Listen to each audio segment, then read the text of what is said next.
மதுரை விசுவாச பாப்டிஸ்ட் ஊழியங்கள் வழங்கும் மகிமையான வாழ்வு என்ற நிகழ்ச்சிக்கு உங்கள் யாவரையும் மீண்டுமாக வரவேற்கிறோம். நிச்சயமாக இந்த நிகழ்ச்சியானது உங்களுடைய ஆவிக்குரிய வாழ்விற்கு அதிக பிரயோஜனமாக இருந்திருக்கிறது. இந்த நாளிலும் கர்த்தர் உங்களோடு கூட இடைபடும்படியாக விரும்புகிறார். நீங்கள் வேதாகமத்தோடு கூட குடும்பமாக இந்த நிகழ்ச்சியை கண்டு தேவனுடைய ஆசீர்வாதங்களை பெற்றுக்கொள்ள உங்களை அன்பாய் அழைக்கிறேன். கடந்த வாரத்திலே நாம் சிந்தித்த அந்த காரியத்தின் தொடர்ச்சியாக இந்த நாளிலும் நாம் சிந்திக்க இருக்கிறோம். நம்முடைய உயர்வுக்கு மேன்மைக்கு என்ன தடை என்பதை தான் நாம் சிந்தித்து வருகிறோம். இந்த நாளிலே தேவன் நம்மோடு கூட பேசக்கூடிய காரியங்களை நாம் சற்று கவனமாக கவனிப்போம். மற்ற காரியங்களை ஒதுக்கி இதை கவனிக்கும்படியாக உங்களை அன்பாய் வேண்டுகிறேன்.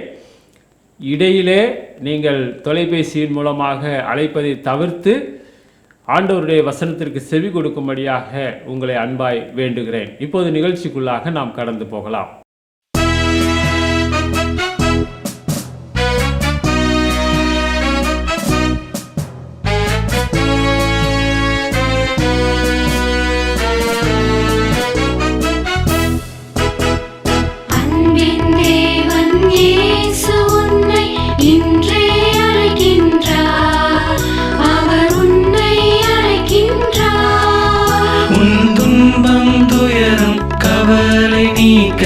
இன்றே அழைக்கின்றார், உன்னை அழைக்கின்றார்.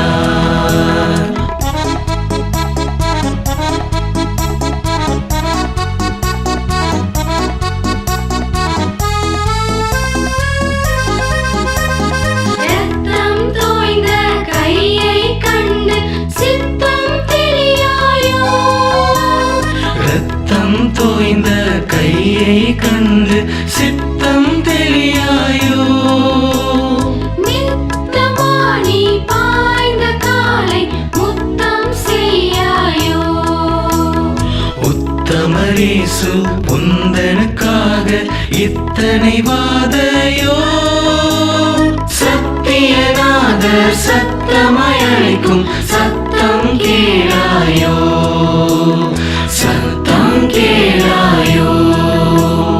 அன்பின் தேவன் இயேசு உன்னை இன்றே அழைக்கின்றார், அவர் உன்னை அழைக்கின்றார்.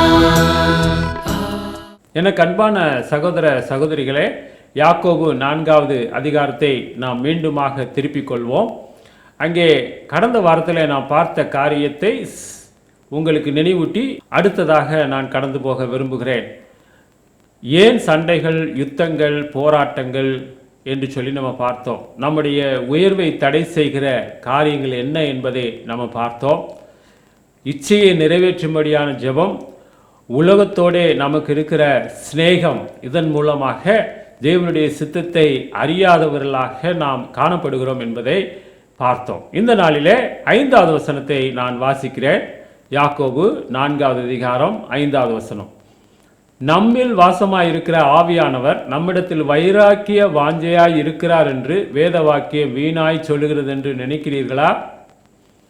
இங்கே ஏன் இந்த வசனத்தை ஆண்டவர் சொல்லியிருக்கிறார்? இந்த வசனத்தை ஏன் யாக்கோபு இந்த இடத்துல நினைவூட்டுகிறார்? நம்மிடத்தில் இருக்கிற பரிசுத்த ஆவியானவர் வைராக்கிய வாஞ்சையாய் இருக்கிறார் என்று சொல்லி நம்ம பார்க்கிறோம். இப்போ ஆண்டவரை விட்டு விலகி இந்த உலக காரியத்தை நாம் நாடும்போது, உலக சிநேகத்தை நாம் நாடும்போது, சாத்தானுடைய ஆலோசனைக்கு செவி கொடுக்கும்போது பரிசுத்த ஆவியானவர் நம்மிலே துக்கப்படுகிறார். அவர் வைராக்கிய வாஞ்சையாய் நம்மை கிறிஸ்துவனிடத்திலே, தேவனிடத்திலே கொண்டு செல்வதற்கு நம்மை நடத்துகிறார். அவருடைய வார்த்தையின் மூலமாக நம்மோடு கூட பேசுகிறார். நம்மிடத்தில் இருக்கிற பரிசுத்த ஆவியானவர் அதை ஒருபோதும் விரும்பவில்லை. 6வது வசனத்தில் நம்ம பார்க்கிறோம், அவர் அதிகமான கிருபையை அளிக்கிறாரே, ஆதலால் தேவன் பெருமை உள்ளவர்களுக்கு எதிர்த்து நிற்கிறார், தாழ்மை உள்ளவர்களுக்கோ கிருபை அளிக்கிறார் என்று சொல்லி இருக்கிறது. நம்முடைய வாழ்க்கையில் நாம் ஏன் இவ்விதமாக காணப்படுகிறோம்? அங்கே தெளிவாக சொல்லப்பட்டிருக்கிறது, தேவன் பெருமை உள்ளவர்களுக்கு எதிர்த்து நிற்கிறார், தாழ்மை உள்ளவர்களுக்கு கிருபை அளிக்கிறார். நம்ம ஆண்டவரை விட்டு விலகி செல்லும்போது, சாத்தானுடைய ஆலோசனைக்கு செவி கொடுக்கும்போது ஆண்டவர் அங்கே எதிர்த்து நிற்கிறார் என்று சொல்லி அங்கே பார்க்கிறோம். ஆனால் தாழ்மையோடு கூட ஆண்டவரிடத்தில் போய் நம்முடைய தவறுகளை ஒப்புக்கொண்டு ஆண்டவரிடத்தில் இரக்கம் கேட்கும்போது, ஆலோசனை கேட்கும்போது அவர் மீண்டுமாக நம்மோடு கூட பேசுகிறார், நம்முடைய ஜெபத்தை அங்கே கேட்கிறார். அங்கே நம்முடைய ஜெபம் கேட்கப்படுவதற்கு நாம் என்ன செய்ய வேண்டும் என்று சொல்லிதான் அந்த 6-7 வசனங்களிலே நாம் பார்க்கிறோம். நாம் என்ன செய்ய வேண்டும் அந்த இடத்துல நம்ம வாசிக்க கேட்டோம் இல்லையா? 7வது வசனத்தில் நீங்கள் பார்த்தீங்கன்னா, யாருக்கு அவர் அதிகமான கிருபை அளிக்கிறார்? அவருக்கு கீழ்ப்படுகிறவர்களுக்கு. ஆகையால் தேவனுக்கு கீழ்ப்படிந்திருங்கள் என்று சொல்லி அங்கே பார்க்கிறோம். பிசாசுக்கு கீழ்ப்படிவதை விட்டுவிட்டு அவனுக்கு எதிர்த்து நின்று தேவனுக்கு நாம் கீழ்ப்படிய வேண்டும். நாம் தேவன் பட்சத்தில் இருக்கும்போது, தேவனுக்காக நாம் காரியங்களை செய்யும்போது பிசாசுக்கு அங்கே இடமில்லை. சாத்தான் நம்மை விட்டு அவன் ஓடி போவான். ஒருவேளை நம்முடைய வாழ்க்கையில் பிசாசின் காரியங்கள் நடைபெறக்கூடாது என்பது தேவனுடைய எதிர்பார்ப்பாக இருக்கிறது. அவனுக்கு செவிகொடாமல் நாம் தேவனோடு கூட இணைந்து நாம் நிற்கும்போது ஆண்டவர் நமக்கு அதிகமான கிருபையை அளிக்கிறார். நாம் கிருபையை பெறும்போது நாம் உயர்ந்து செல்லுகிறோம், மேன்மை அடைகிறோம். ஆனால் நம்ம சாத்தானோடு கூட்டு சேர்ந்துட்டோம்னா அவர் நம்மோடு கூட நிற்க மாட்டார், அவர் எதிர்ப்பார். ஆனால் தேவனோடு கூட நாம் கூட்டு சேர்ந்து தேவனோடு கூட நிற்கும்போது, தேவனுடைய வார்த்தைக்கு கீழ்ப்படியும் போது அங்கே நம்மை அவர் உயர்த்துகிறவராயிருக்கிறார், நமக்கு அவர் கிருபையை அளிக்கிறவராக இருக்கிறார். இந்த இடத்துல நீங்கள் பார்த்தீங்கன்னா ஒரு குறிப்பை நம்ம பார்க்கிறோம். பெருமை உள்ளவர்களுக்கு தேவன் எதிர்த்து நிற்கிறார். ஏன் பெருமை உள்ளவர்களுக்கு என்று சொல்லி அந்த இடத்துல சொல்லப்பட்டிருக்கிறது? சாத்தான் தன்னுடைய பெருமையான குணத்தினாலே தான் தேவனை விட்டு தள்ளப்பட்டான். தேவன் அவனுடைய நிலையிலிருந்து தள்ளினார் என்று சொல்லி அங்கே பார்க்கிறோம். பெருமை என்பது சாத்தானோடு தொடர்புடையது. பெருமை நமக்குள்ளே இருக்குமேயானால் சாத்தானுக்கு நாம் செவி கொடுக்கிறோம் என்பது அர்த்தம். ஆனால் நாம் தேவனுடைய கிருபையை பெற்றுக்கொள்வதற்கு நம்மை நாமே தாழ்த்தி சாத்தானை எதிர்த்து நிற்கும்போது நிச்சயமாக தேவன் நமக்கு உதவி செய்கிறார். அவருடைய வார்த்தைக்கு கீழ்ப்படிந்து அவருடைய சித்தம் செய்யும் போது அவர் உதவி செய்கிறவராக இருக்கிறார். தொடர்ந்து நம்ம பார்த்தோம்னு சொன்னால் யாக்கோபு 4:8-9, தேவனிடத்தில் சேருங்கள், அப்பொழுது அவர் உங்களிடத்தில் சேருவார். பாவிகளே, உங்கள் கைகளை சுத்திகரியுங்கள், இருமனம் உள்ளவர்களே உங்கள் இருதயங்களை பரிசுத்தமாக்குங்கள். நீங்கள் துயரப்பட்டு துக்கித்து அழுங்கள், உங்கள் நகைப்பு துக்கிப்பாகவும் உங்கள் சந்தோஷம் சஞ்சலமாகவும் மாறக்கடவது. ஏன் இவ்வளவு காரியங்களே அவர் சொல்லுகிறார்? இந்த இடத்துல நீங்கள் பார்த்தீங்கன்னு சொன்னால் அநேக காரியங்கள் அங்கே சொல்லப்பட்டிருக்கிறது. தேவனிடத்தில் சேருங்கள், அவர் உங்களிடத்தில் சேருவார். இதை குறித்து நான் ஏற்கனவே உங்களோடு கூட நான் பகிர்ந்து கொண்டிருக்கிறேன். இந்த இடத்துல நாம் யாக்கோபிலே தொடர்ச்சியாக படிப்பதனால மீண்டுமாக சில காரியங்களை உங்களோடு கூட பகிர்ந்து கொள்ள விரும்புகிறேன். தேவனிடத்திலே சேருவது நமக்கு ஆசீர்வாதம். தேவனிடத்திலே சேரும்போது அவர் நம்மிடத்திலே சேருகிறார், நம்மை புரிந்து கொள்கிறார், நமக்கு உதவி செய்கிறார். அங்கே தேவனிடத்தில் சேராதவர்கள் யார் என்று சொன்னால் பாவிகள். ஆண்டவர் சொல்லுகிறார், யாக்கோபின் மூலமாக சொல்லுகிறார், பாவிகளே உங்கள் கைகளை சுத்திகரியுங்கள், இருமனமாய் இங்கும் அங்குமாக, இந்த பக்கமும் இல்லாமல் அந்த பக்கமும் இல்லாமல் இருக்கிற நம்மை பார்த்து சொல்லுகிறார், இருதயத்தை பரிசுத்தமாக்குங்கள். இந்த பக்கம் உலகத்துக்கு செவி கொடுத்து உலக காரியங்களை பின்பற்றி சாத்தானுடைய வார்த்தைக்கு செவி கொடுக்கிறவர்களாக இருக்கிறோம். மறுபக்கம் ஆண்டவருடைய ஆசீர்வாதம் நமக்கு வேண்டும் என்று சொல்லி நம்ம நினைக்கிறோம். இது தவறு இல்லையா? ஒன்று, அந்த பக்கத்திலிருந்து இந்த பக்கம் நம்ம முழுமையாக வந்து அவரிடத்தில் சேரும்போது நிச்சயமாக தேவன் நமக்கு உதவி செய்கிறவராக இருக்கிறார். நம்முடைய இருதயத்தை பரிசுத்தமாக்க வேண்டும். அங்கே இங்கும் இல்லாமல் அங்கும் இல்லாமல் மதில் மேல் இருக்கிற பூனையை போல நம்முடைய வாழ்க்கை அமைந்திருக்குமே, ஆனால் நிச்சயமாக தேவனுடைய ஆசீர்வாதம் நம்முடைய வாழ்க்கையில் கடந்து வராது. நிச்சயமாக தேவனுடைய மேன்மைகள், உயர்வு நம்முடைய வாழ்க்கையில் வராது என்பதை நாம் அறிந்து கொள்ள வேண்டும். நம்முடைய வாழ்க்கையில் நாம் கீழான ஒரு நிலைமைக்கு போனதற்கு காரணம் என்ன? யோசிங்க. துக்கிச்சு அழுங்க. நீங்கள் நினைக்கிறீங்க அநேக காரியங்கள் சந்தோஷத்தை கொடுக்கிறது என்று சொல்லி உலகத்தில் நீங்கள் போயிட்டீங்க. அதெல்லாம் விட்டுட்டு துக்கப்பட்டு தேவனிடத்தில் வாங்க. நீங்கள் நினைக்கிறீங்க சில காரியங்கள் சந்தோஷத்தை தரும் என்று சொல்லி, ஆனால் அது உங்களுக்கு சந்தோஷத்தை தரவில்லை, அது மாறாக வேறு விதமாக மாறிவிட்டது. அதெல்லாம் விட்டுட்டு வாங்க. சந்தோஷம் என்று நினைக்கிற காரியங்கள், மகிழ்ச்சிப்படுத்துகிற காரியங்கள் இந்த உலகத்தில் இருக்கிறது என்று சொல்லி நீங்கள் போய் கொண்டிருக்கிறீர்களா? அதெல்லாம் விட்டுட்டு ஆண்டவராய் இயேசு கிறிஸ்துவிடம் வாருங்கள். அதை தான் எபிரேயர் 4:16 பார்க்கிறோம். எபிரேயர் 10:22 நம்ம பார்க்கிறோம்.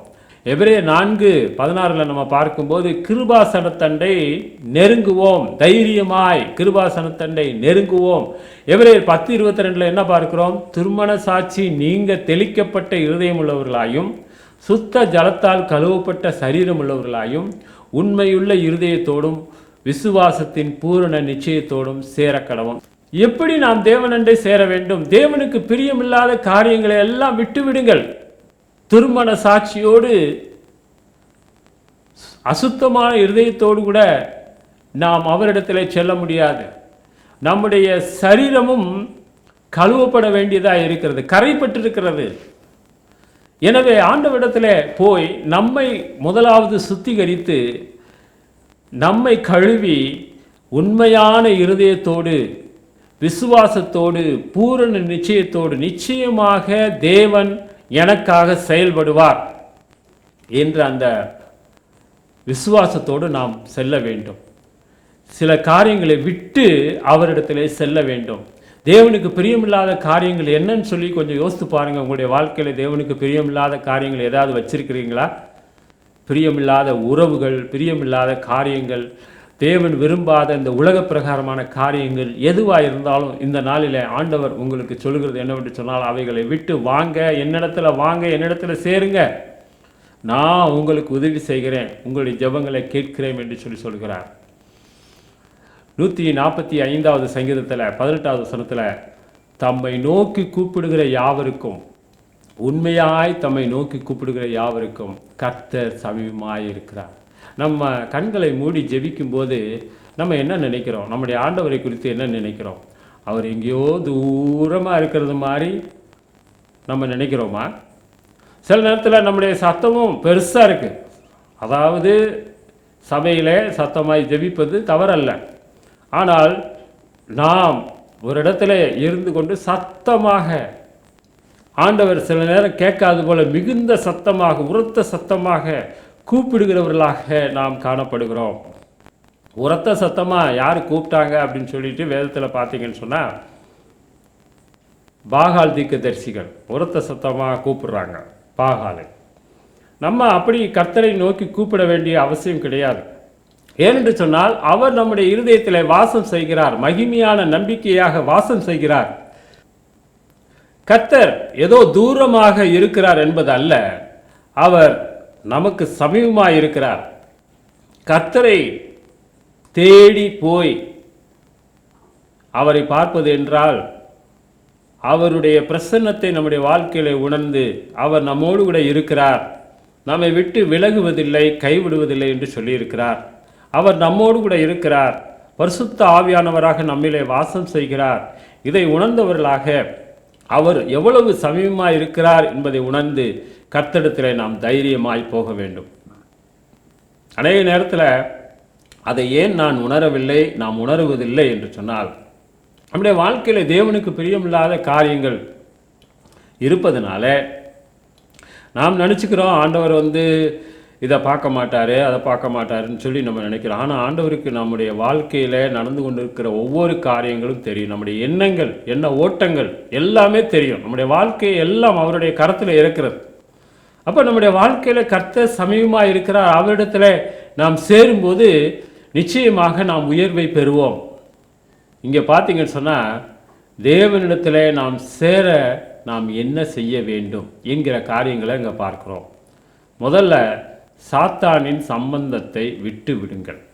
சாத்தானின் சம்பந்தத்தை விட்டு விடுங்கள் அப்படின்னா முழுமையாக சாத்தானுக்கு செவி கொடுப்பதை தவிர்க்க வேண்டும். அவன் நம் பக்கத்தில் இருக்கிறான், கர்ச்சிக்கிற சிங்கத்தை போல் எவனை விடுங்கலாம் என்று வகை தேடி சுற்றித் திரிகிறான் என்று சொல்லி பார்க்கிறோம் வேதத்தில்.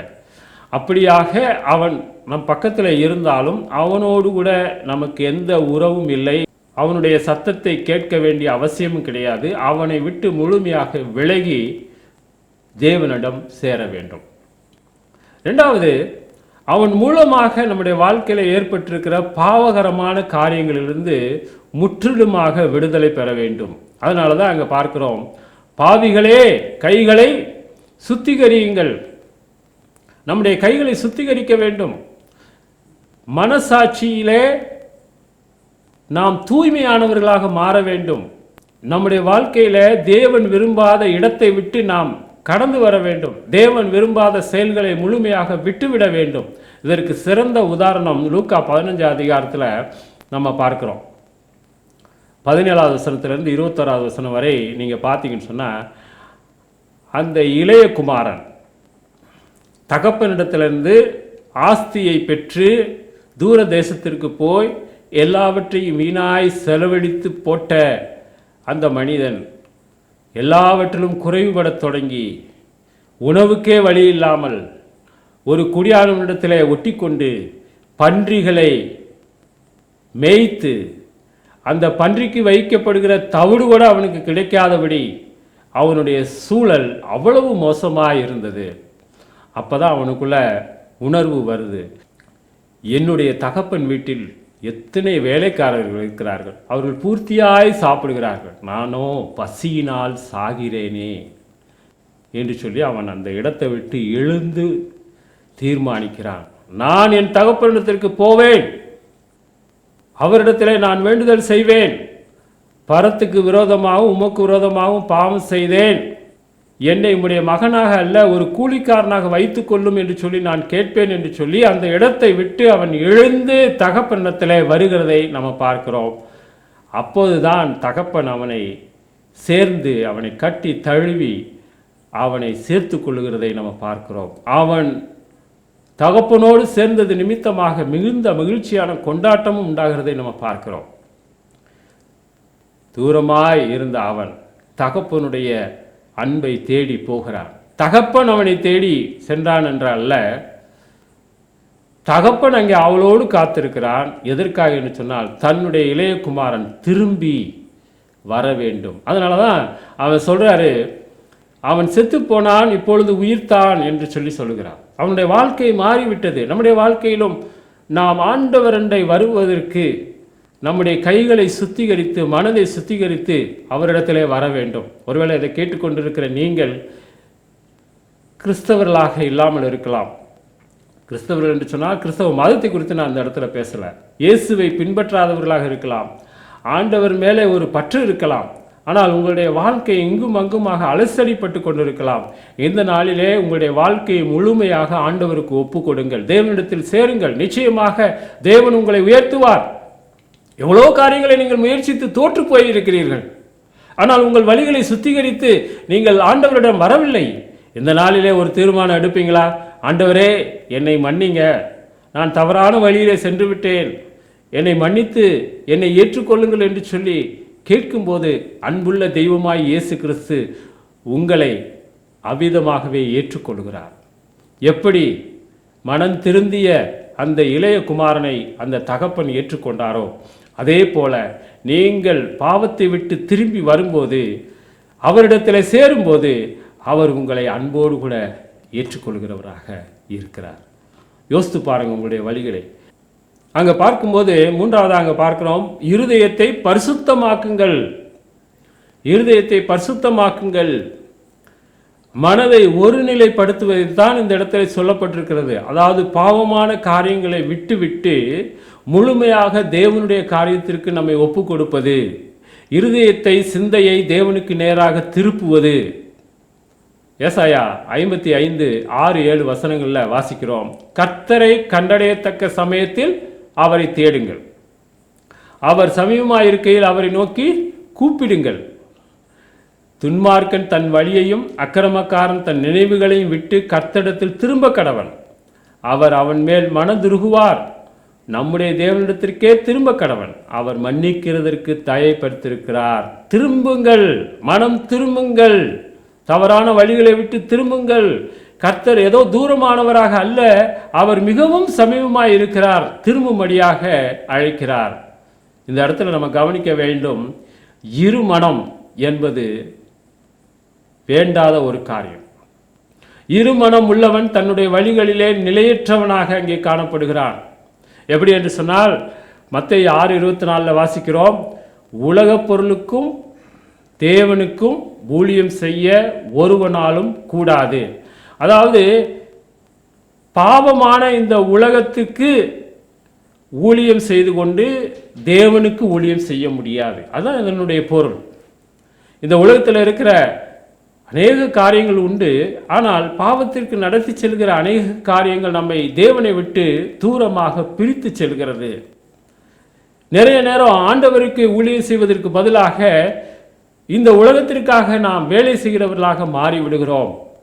யோசித்து பார்ப்போமா, நம்ம இன்னைக்கு எப்படி இருக்கிறோம்? நம்முடைய நிலை என்ன?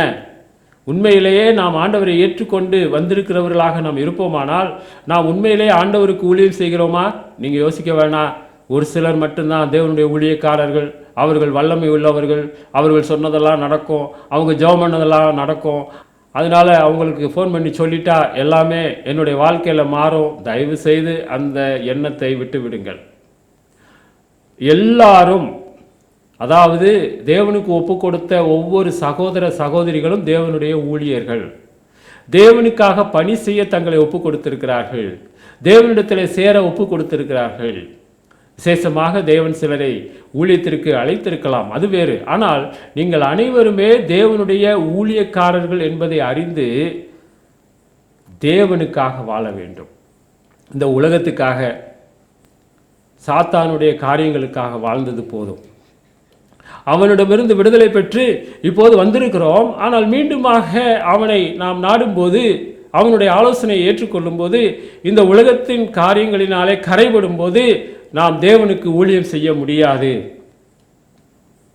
நிச்சயமாக உலகமானது நம்மை தேவனிடமிருந்து பிரிக்கிறதா இருக்கிறது. இந்த நேரத்தில் நீங்கள் யோசித்து பாருங்கள். 9ஆம் வசனத்தில் நம்ம என்ன பார்க்குறோம்? இருதயத்தை சீர்படுத்தும்படியாக தேவன் நம்மை அழைக்கிறார். வாசிக்கலாமா அந்த வசனத்தை? 8வது வசனத்திலையும் வருகிறது, இருதயத்தை பரிசுத்தமாக்குங்கள். 9ஆம் வசனத்தில் அங்கே வருகிறது, துயரப்பட்டு துக்கித்து அழுங்கள். அங்கே தேவனுக்கு பிரியமில்லாத காரியங்களை விட்டுவிட்டு நம்முடைய இருதயத்தை சீர்படுத்தும்படியாக ஆண்டவர் விரும்புகிறார். மன துக்கத்தினாலே இருதயம் சீர்படும். உங்கள் வாழ்க்கையில் நீங்கள் யோசித்து பாருங்கள், எவ்விதமான காரியங்கள் உங்களை தேவனை விட்டு பிரித்திருக்கிறது, உங்களை தேவனை விட்டு தூரமாக விலக்கி இருக்கிறது. என்ன காரியம் உலக சிநேகத்திற்கு காரணமாக உங்களுடைய வாழ்க்கையில் இருக்கிறது? அதையெல்லாம் விட்டுட்டு ஆண்டவர்கிட்ட வாங்க. 10வது வசனத்தில் என்ன வாசிக்கிறோம்? கர்த்தருக்கு முன்பாக தாழ்மைப்படுங்கள், அப்பொழுது அவர் உங்களை உயர்த்துவார். கர்த்தருக்கு முன்பாக தாழ்மைப்படுங்கள். ஏனென்று சொன்னால் 6வது வசனத்தில் வாசித்தோம் இல்லையா, தாழ்மை உள்ளவர்களுக்கு கிருபை அளிக்கிறார். அவரிடத்தில் சேருவதற்கு தாழ்மை மிக அவசியமாக இருக்கிறது. பெருமை உள்ளவர்களுக்கு ஆண்டவர் எதிர்த்து நிற்கிறார். எனக்கு அது தெரியும், இது தெரியும், என்னுடைய வாழ்க்கை முறை போதும், இந்த வழியிலே நான் சென்றால் போதும், கடவுள் என்னை ஏற்றுக்கொள்ள மாட்டாரா என்று சொல்லி நீங்கள் போராடி கொண்டிருப்பீர்களானால் கடவுள் உங்களுக்கு எதுவும் செய்ய முடியாது. ஆண்டவராய் இயேசு கிறிஸ்து உங்களுக்கு எதுவும் செய்ய முடியாது. நீங்கள் உங்கள் பாவமான காரியங்களை விட்டுவிட்டு மனம் திரும்பி தேவனுடைய சமூகத்தில் உங்களை முழுமையாக ஒப்பு கொடுத்து வரும்போது அவர் உங்களுக்கு கிருபையை கொடுக்கிறவராய் இருக்கிறார். 2 நாளாகமும் 7வது அதிகாரம் 14வது வசனத்தில் என்ன வாசிக்கிறோம்? என் நாமம் தரிக்கப்பட்ட என் ஜனங்கள் தங்களை தாழ்த்தி ஜெபம் பண்ணி என் முகத்தை தேடி தங்கள் பொல்லாத வழிகளை விட்டு திரும்பினால் அப்பொழுது பரலோகத்தில் இருக்கிற நான் கேட்டு அவர்கள் பாவத்தை மன்னித்து அவர்கள் தேசத்திற்கு சேமத்தை கொடுப்பேன். தங்களை தாழ்த்தி ஜெபம் பண்ணி அவருடைய முகத்தை தேடும்போது, பொல்லாத வழிகளை விட்டு திரும்பும்போது ஆண்டவராகிய தேவன் நம்முடைய ஜெபத்தை கேட்கிறவராய் இருக்கிறார். அவர் நமக்கு மிகவும் சமீபமாய் இருக்கிறார். நம்முடைய ஜெபத்திற்கு பதிலளிக்கிறவராக இருக்கிறார்.